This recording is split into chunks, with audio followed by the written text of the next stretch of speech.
New August 2020 Afghan Taliban bombing of U.S. bases and how conflict will arise in the Middle East. The Taliban have just dropped a bomb on our troops, a literal bomb in the form of rockets that U.S. officials say were fired by the insurgent group have landed around two bases used by American forces. Find out the latest updates in this evolving story in our video, New August 2020 Afghan Taliban bombing of U.S. bases and how conflict will arise in the Middle East. Welcome to Trending's Finest, where we give you the hottest updates on the world's most viral news, videos, and stories in the most exciting format. Click that subscribe button and hit the notification bell to not miss a single beat of the world's pulse.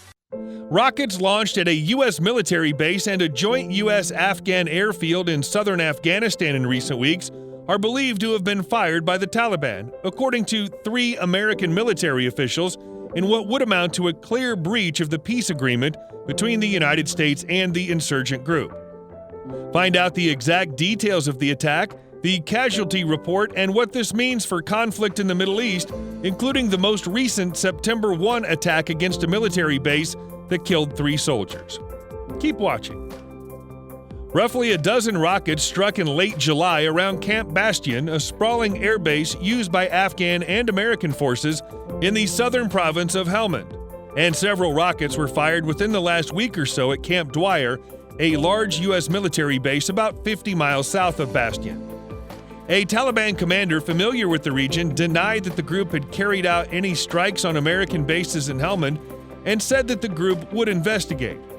The rocket strikes may also have been carried out by a Taliban faction that's against the agreement, according to one military official who was briefed on the matter. Situation on the ground. The Taliban has been engaged in an armed rebellion since 2001, when it was removed from power in a U.S.-led invasion. Helmand Province, long considered the Taliban's heartland and its opium-fueled financial breadbasket, is predominantly controlled by the insurgent group, though well-armed drug barons and differing tribal affiliations ensure that many allegiances and agendas in the region are murky. Afghan government forces are mostly constrained in the provincial capital, Lashkar Gah, and some villages that serve as district centers. The February peace deal signed in Doha, the capital of Qatar, stipulates that the Taliban would refrain from striking American or NATO forces as they gradually withdrew from the country. The U.S. military would attack the Taliban only to defend Afghan forces. The Taliban, long thought to be a conglomerate of various factions with differing agendas, seem to have largely stayed true to the agreement as a unified front, at least publicly. At least publicly, when it comes to not attacking American or coalition forces. But as the Taliban have continued to mount heavy assaults against the Afghan military forces, the United States has carried out dozens of airstrikes to help the Afghans, officials say. Another sticking point is the Taliban's reluctance to condemn al-Qaeda, the terrorist group that carried out the attacks of September 11th and was harbored by the Taliban. A clearly defined tenet of the February 29th peace agreement calls for the Taliban to sever all ties with al-Qaeda before the total withdrawal of U.S. troops. Pentagon officials believe al-Qaeda fighters continue to be well ingrained with Taliban rank and file. General Austin S. Miller, the commander of the U.S.-led mission in Afghanistan, said last week there was a debate on Taliban ties to al-Qaeda. There are very strict commitments there, and they must be upheld, General Miller told One TV, an Afghan news outlet. Violations of the February 29th deal are often raised privately by Taliban and U.S. officials through communication channels established after the agreement signing. Publicly, the Taliban have denounced the United States for carrying out airstrikes on their fighters, claiming the Americans were violating the deal. In recent attacks, the Taliban fired rockets from several miles away that were mostly inaccurate, said one military official familiar with the events. After rockets struck Camp Dwyer, American aircraft retaliated by striking the launch site, destroying a cluster of munitions that had yet to be fired, the official said. Camp Dwyer, a British base that was turned over to the Americans at the height of the war, is quietly becoming the strategic hub for American troops remaining in southern Afghanistan. The U.S.-led mission in Afghanistan has plans to shuttle troops to Camp Dwyer from its large airfield in Kandahar before closing the base in Kandahar altogether in the coming months, according to military officials. Under the February agreement, 5 American bases were closed and handed over to Afghan forces. Camp Bastion was once the logistics hub for U.S. and NATO troops in Helmand Province, conjoined by the U.S. Marine base Camp Leatherneck. The base was handed over to the Afghan security forces in 2014. Several months later, as the Taliban began retaking much of the province, American forces returned, establishing a small base there and using the airfield for helicopter refueling and other operations. Casualty report. There were no U.S. casualties in either attack, nor a public response from Washington during a stretch in which American officials have struggled to keep an already shaky peace process on track. The American-led mission in Afghanistan also declined to comment. Keep watching to find out the future of Middle East conflicts and the hottest update on the September 1st attack that killed 3 soldiers and wounded 5 others. The future of Middle East conflicts.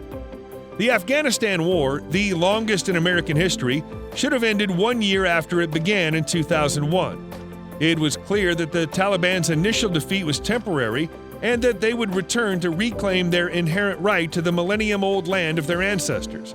The United States' efforts to establish a democracy, coupled with a mounting buildup of American troops and escalating cost, bore little fruit.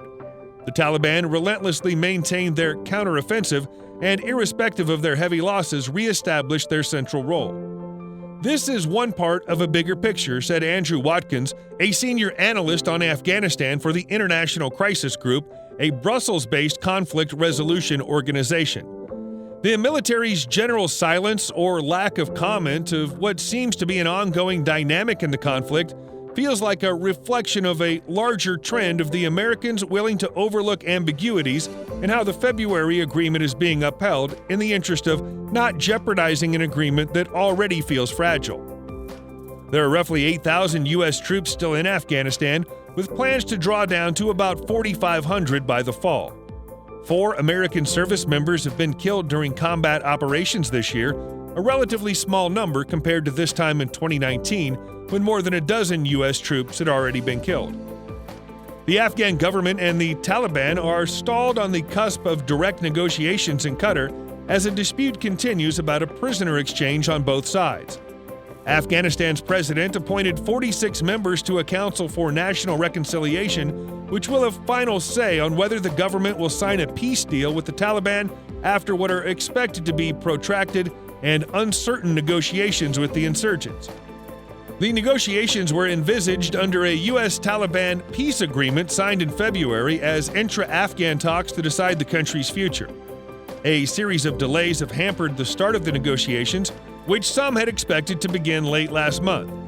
Under the deal between the United States and the Taliban, which initiated the phased withdrawal of American troops, direct peace negotiations between the Afghan sides were conditioned on swapping 5,000 Taliban prisoners with 1,000 Afghan security forces held by the insurgents, in an exchange meant as a goodwill gesture ahead of the intra-Afghan negotiations.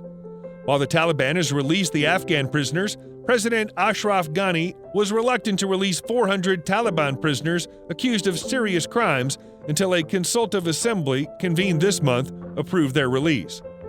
The talks were expected to begin in a matter of days after Mr. Ghani decreed the release of the last 320 prisoners, but new hiccups have emerged. The Afghan government has conditioned the release of the Taliban on the freeing of more than a dozen Afghan commandos and pilots the insurgents are holding.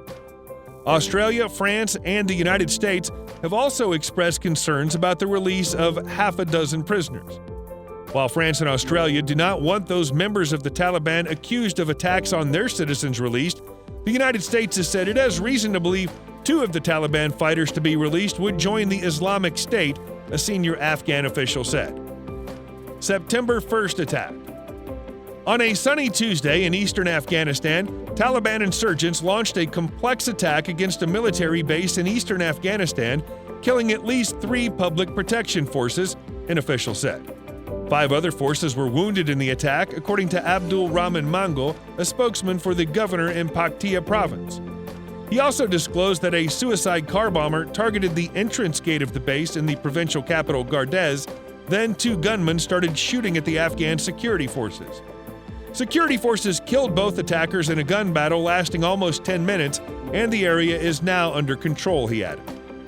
A Taliban spokesman, Zabihullah Mujahid, said the group claimed responsibility for the attack in Gardez.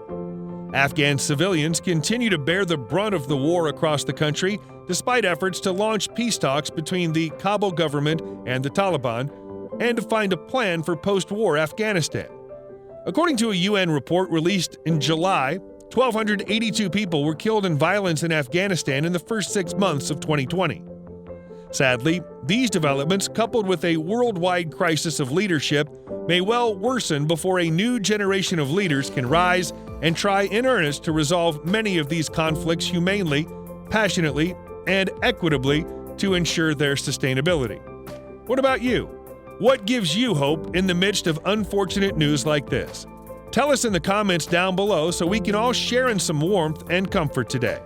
With violence continuing amidst the all-too-real threat of global pandemic, it's no wonder people are exploring space as the solution to humankind's woes. Could this be the reason people are so intent in exploring the final frontier?